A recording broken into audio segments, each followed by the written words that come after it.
In today's video, I'm going to teach you how to remove the Clickfunnels Favicon. The favicon is that small icon that appears in the browser tab next to your page title.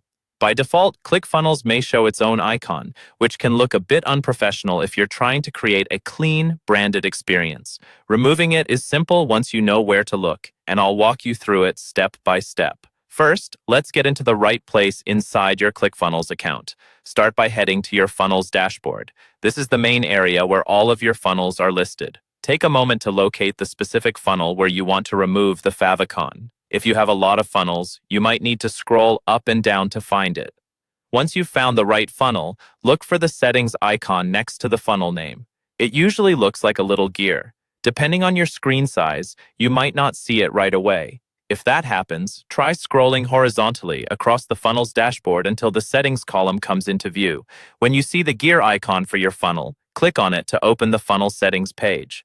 Now that you're in the funnel settings, you'll need to scroll down the page to find the right section.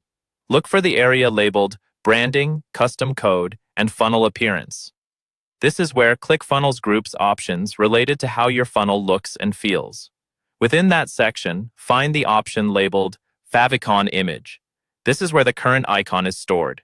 Click directly on the favicon image or on the upload area beside it. That will open the image selector, where you would normally choose or change the icon. To remove the favicon, look for a Remove or Delete button in that image area. Click that to clear the existing image. If there isn't a clear Remove button, simply make sure you don't select a new image. The goal here is to leave that favicon field empty so no icon is used.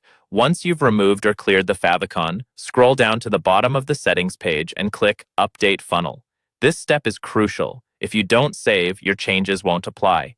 After updating, open your funnel in a new browser tab and wait a few moments. You should now see the browser tab without the Clickfunnels favicon, giving your pages a cleaner, more neutral appearance.